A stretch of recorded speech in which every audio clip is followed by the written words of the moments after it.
Hayao Miyazaki कहते हैं कि अगर एआई को ज़्यादा बढ़ावा दिया गया तो असल कलाकारों की ज़रूरत खत्म हो जाएगी। वह कहते हैं कि अगर हम मशीनों को कहानियाँ बना देंगे तो हम अपनी कला और आत्मा को खो देंगे।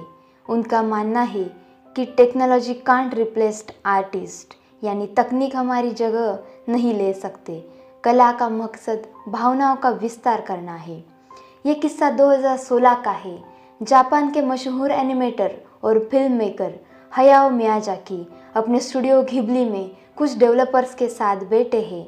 उन्हें पता चलता है कि आने वाले समय में एआई इतना ताकतवर होने जा रहा है कि वह पलक झपकते ही इंसानों की तरह एनिमेशन तैयार कर सकता है।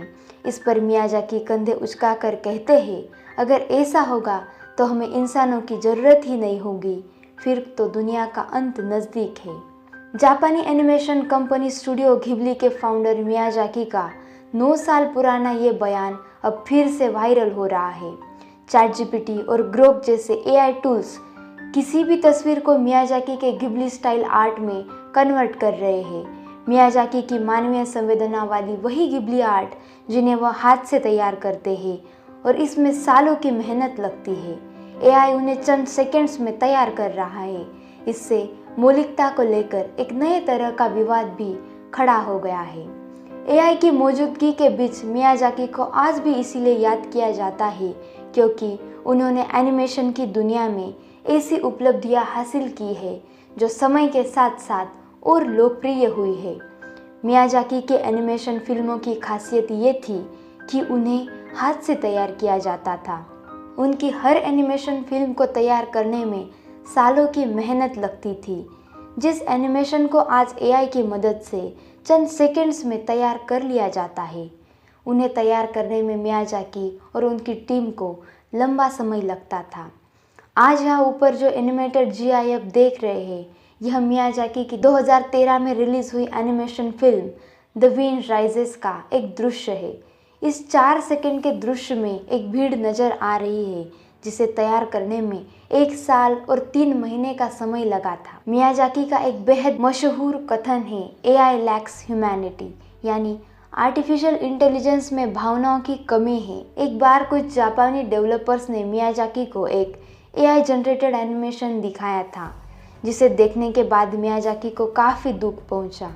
इस दौरान उन्होंने जो कहा वह कला के प्रति उनके सम्मान और साफगोई के उजागर करता है।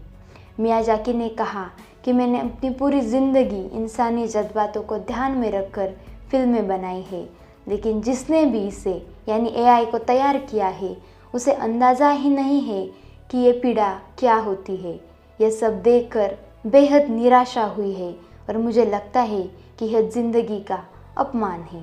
एआई घिबली ट्रेंड आजकल चर्चा में है, जिसमें आर्टिफिशियल इंटेलिजेंस का इस्तेमाल कर स्टूडियो घिबली के एनिमेशन शैली की कॉपी की जा रही है। इससे कॉपीराइट उल्लंघन और कला की मौलिकता पर भी गंभीर सवाल उठाए जा रहे हैं। एक्सपर्ट्स का कहना है कि एआई जनरेटेड एनिमेशन न केवल मूल कलाकारों के अधिकारों का उल्लंघन है, बल्कि कला की भावनात्मक गहराई को भी कम करता है।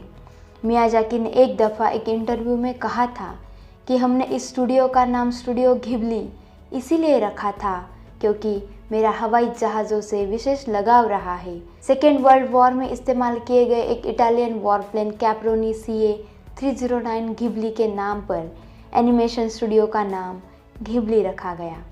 वह अपने हाथों से एनिमेशन में भाव भरने में यकीन रखते हैं और कहते हैं कि जब तक जीऊँगा हाथ से कहानियाँ रचता रहूँगा।